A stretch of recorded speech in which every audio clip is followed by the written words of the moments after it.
And these doubles are probably going at about 18. Yes, this crew, this specific 8. Yep. Okay. Watch what goes on the far side of the bridge approaching Belmont Hill. This is going to be frisky.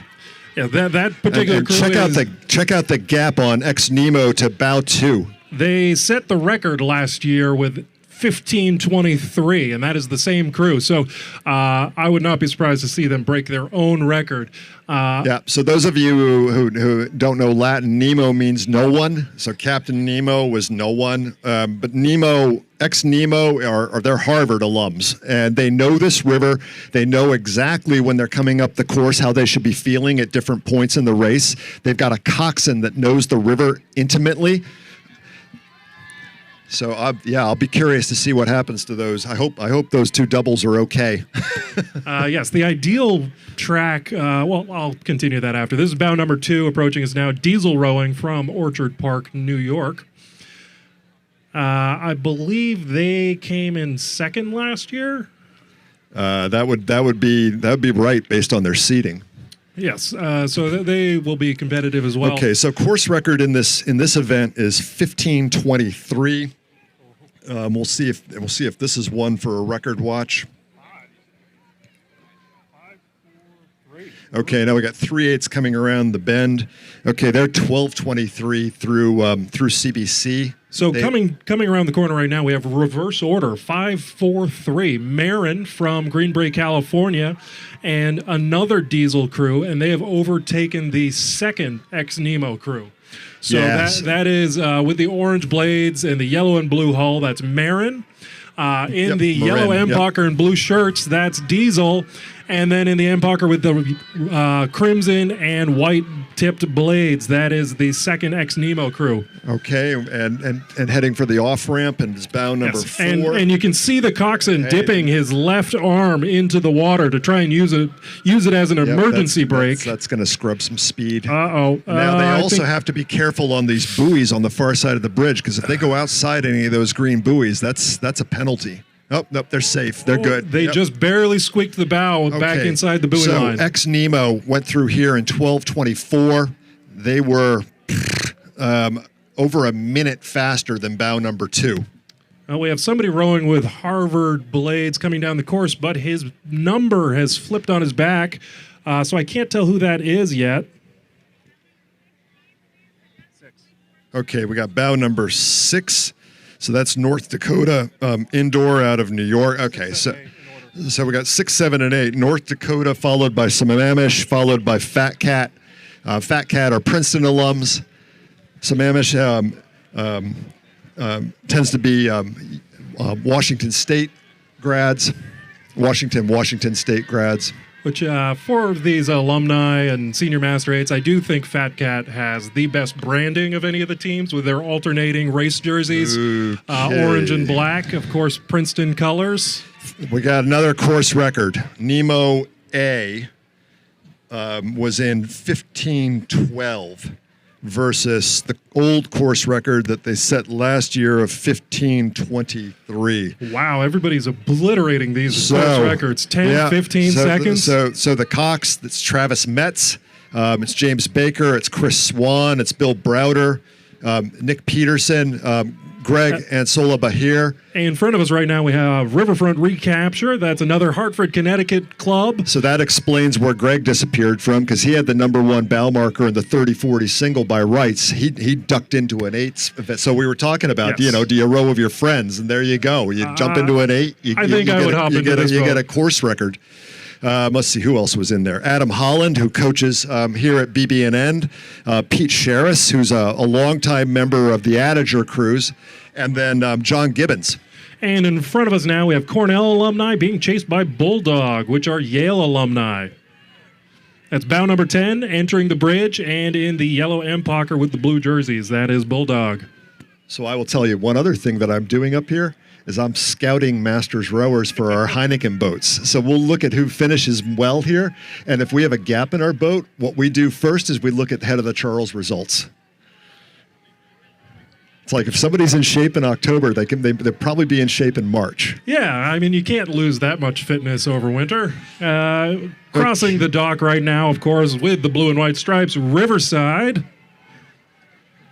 And then bout number 14, Olden Bears. That's mostly Cal alumni. Cal alums, yeah.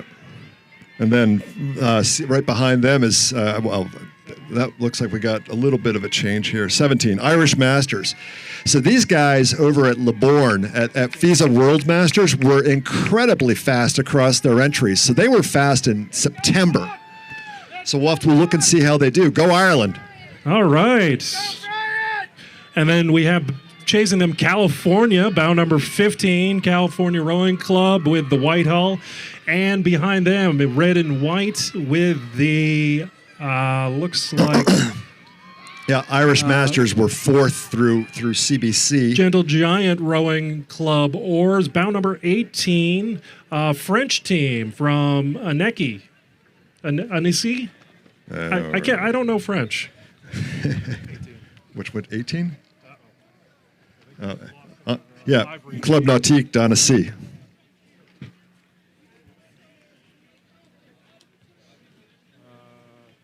Bound number 19. So that's RCA alums out of Canada, followed by bow 16. So a little bit of passing going on there. Group TNT from Belgrade. Lost the live read sheet. Somebody grabbed it, though. 22. And then bow 22, Molesey from Great Britain. All right. Typically quite fast here.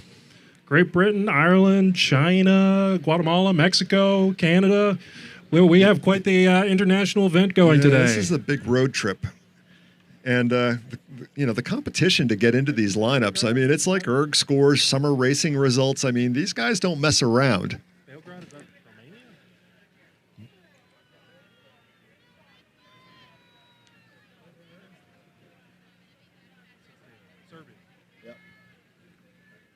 Yeah, some north. There are a fair number of from the Belgrade group is Serbian. There right in front of us now, BU alums. Decent number of Serbian U23s that go to university in the U.S.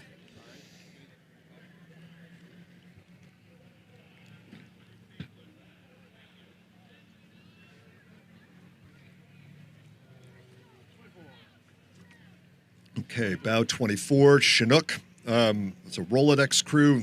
It's a virtual crew, I should say. Also very competitive in terms of race results and submitting erg scores and crew selection. Go Chinook. And then bow number 23. Yes, sometimes you get these Franken crews, people who just know each other via email, phone number, erg score. Well, they've shown Chinook will go to the Masters Nationals, and they'll rack like a typical score that will win you a points trophy is 300 or 400 points. They'll show up with these armadas and rack up like 700, 800, 900 points. Oh, and we have two crews coming around the corner going side by side. As they approach the camera view, we will be able to feed you more information. So it looks like okay, so they're starting to pan with the camera now.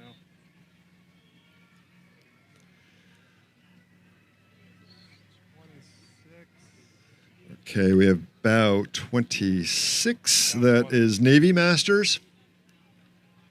White Marsh? Oh, sorry. Yeah, did we get that right? No. Yeah, sorry, wrong event. Bow 26 is White Marsh from Conshohocken. And then we have Northeastern alumni who just held water here in front of the Cambridge Boat Club. Doing a hockey stop for us here in front of CBC. Yep. If you know you're not going to make the turn, you might as well just stop and adjust rather than hitting the dock. So, I mean, in the Masters events, the guys don't typically train together every single day. So when the coxswain's thinking, okay, I'll use the oarsmen, or I got my lineup. The crews are more unpredictable for the coxswain than if they're out there practicing 7 days a week. Now we have 30. So they've made a big jump over the pack. That's Texas Rowing Center, again, coming up from Austin, Texas. Yep. You can recognize them because they have the Texas flag on their ours. Yeah, and they're in shape in August. These guys travel. They were well represented at Masters Nationals in Sarasota. They look good. And then we have bow number 25 in all black. And bow number 27 in all red. So aging Aggies, that's UMass Amherst in all black. Aggies, of course, being the mascot of UMass Amherst. And bow number 27 is Pacific Rowing, coming up from San Francisco. So through CBC, the top 3 crews were ex-Nemo. We talked about with that course record. Behind them was Marin A, about 22 seconds back, so that's about 6 lengths. And then behind them was Molsey, about 2 lengths behind Marin. So those are your top 3 crews, assuming every now and then in this event, you'll get somebody that'll be last in the field and they'll leave a massive gap. So under the bridge right now, they can just burn it. But we have the Crimson Death Barge. It's a 25th year reunion boat of a Harvard freshman team. And chasing them is bow number 28, Catawba from North Carolina. Catawba? Do you know if that's an anagram for something? Or nope. Catawba? Well, I think we have a couple more coming down the course, but our next event will be the men's Grandmaster 8, so more of the big boats.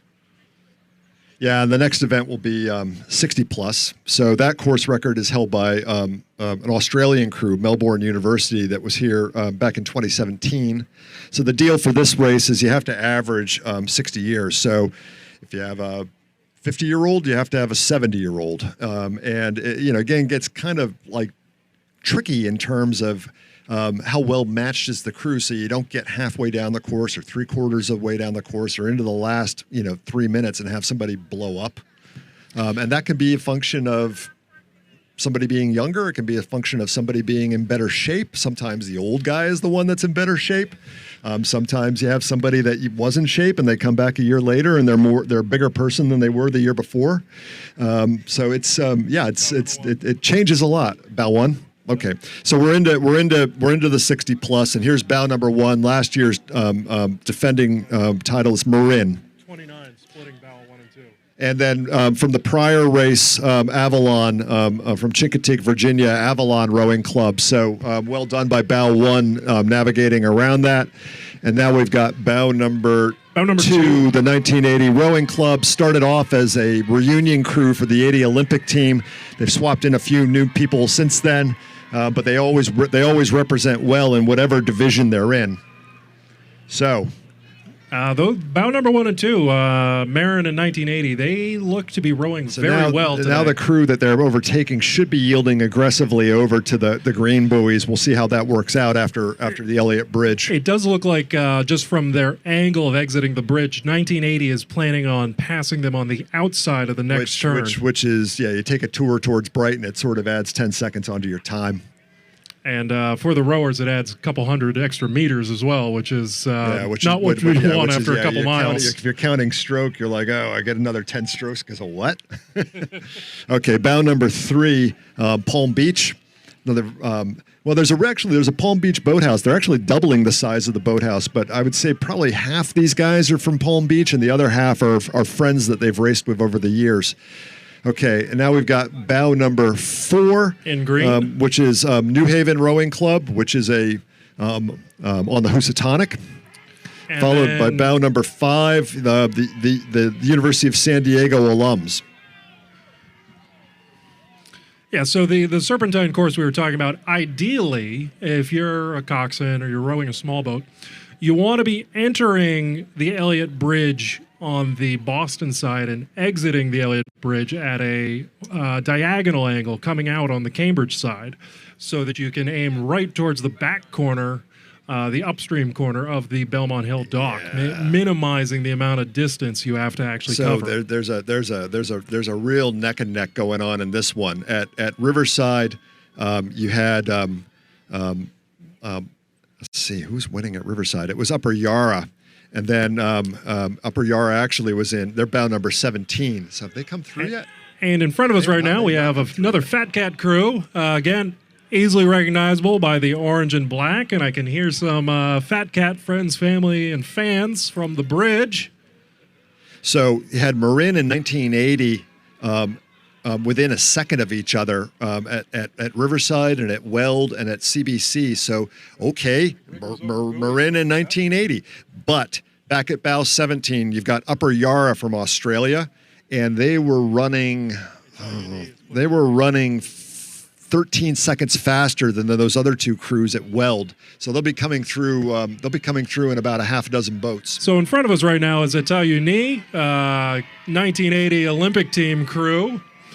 And they were just commenting on the status of the course. They were putting their riggers over the orange buoys, which is as close to the corner as you can get. It's dangerous. Good coxswain. But if you have a steady crew and steady conditions, yes. it is... and a good driver. It cuts off several seconds off your time. Okay. Bow number 9. In the CRI oars and colors, it's Corvallis from Oregon. CRI hosts quite a few out-of-town crews because they have an enormous fleet of 8s. So you'll see a lot of red boats coming through with guests in them this weekend. 8. We have Motley coming from Craftsbury Rowing Center up in Vermont. Yeah, so this is another one that has reunion angles. These guys tie back to the 72 Olympic team. Got a few guys in there from that boat.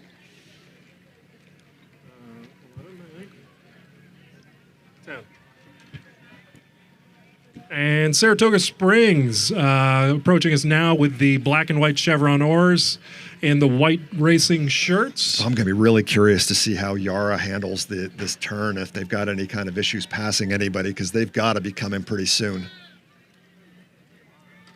Upper Yarra, just to be specific. Just looking at their bio, they have many multi-world and Olympic champions in that boat. But this is the Yarra is the river in Melbourne, Australia. Bulldog. Okay, we've got a Yale reunion crew, Bulldog. 11. Chasing them, Team Adager. Yeah, I would hazard a guess this is them right here.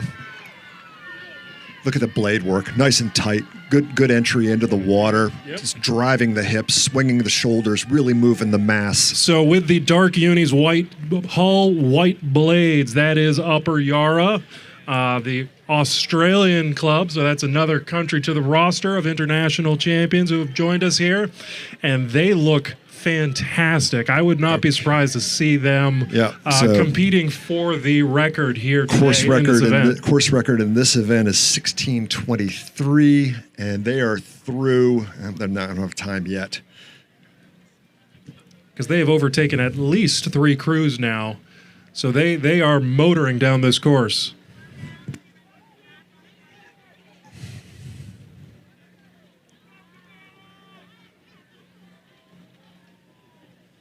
In front of us now with the Blue Blades, bow number 15, CBC's own. They have overtaken bow numbers 13 and 14. That is bow number 14 in the lead there. Purple Rain from Chicago. Bow number 13 is Northeastern alumni. Yeah, so Yarra ripped through here in 13:10. They were 33 seconds ahead of the 1980 crew. So 13:10, back to that 16:22 course record. They'll be under 3 minutes from here to the finish. I'd say we're seeing another course record go down. This is a fast day. And approaching us with the light blue unis and yellow hull, bow number 16, King's Crown from New York. So yesterday we had something like 14 first-place medals and had 2 course records. I'd say like a third of the races today we're seeing course records. Yeah, almost every single race we've seen has set a new course record. In front of us right now in the high visibility green and red hull, bow number 20, Tyrion from London, University of London alumni. Okay, so just for anybody that's on the bridge that wasn't here for some of our earlier analysis of the race, things that affect course records. What's the wind like? A southwest wind is okay. A south wind is better. What's the course like? And how tight is the buoy line set? What's the flow like? How much river do you have coming down at you, pushing you back towards the starting line? And then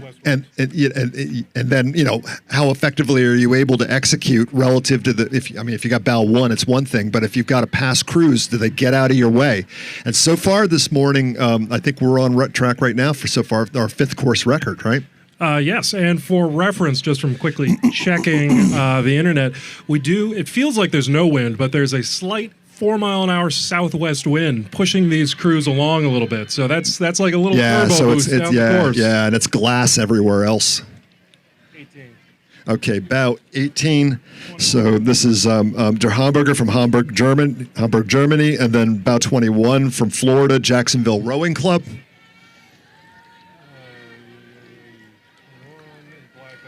22 in white. 22, Ancient Mariners from Seattle. And then Thames in 19 with the Trinity College blades, the blue with the gold sash. And then in bow number 24, chasing them in the red hull, Cornell alumni. Big Red. Here we go. Records. I feel like I'm like that guy on CNN calling election results. Upper Yarra, old course record 1623. New course record 1556. Boom. That's not even close. That is incredible. Yeah, I think every event that we have competitive athletes in, we're going to be seeing new records today.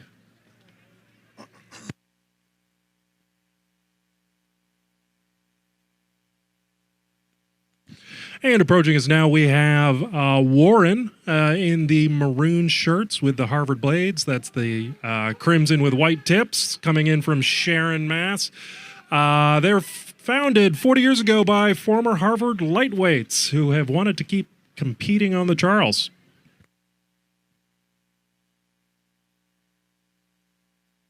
After these 8s events, the next group of races up the course will be Masters 4s. So you see that group heading downstream, being careful to stay inside the white buoys. And, they'll bump up the water a little bit going down, but, it's 8s, so it doesn't matter as much. In front of us, we have the Navy Masters with those iconic gold and blue blades trying to hold off. Bow number 29, California, coming in from Oakland. That was last of the pack to start. So they have crossed several crews off their list, and they're coming for Navy now on this next turn.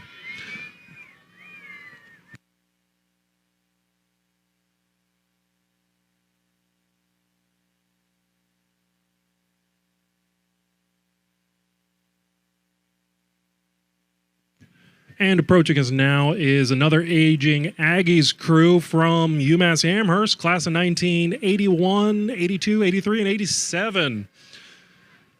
That is with the maroon and white blades, maroon and white unis.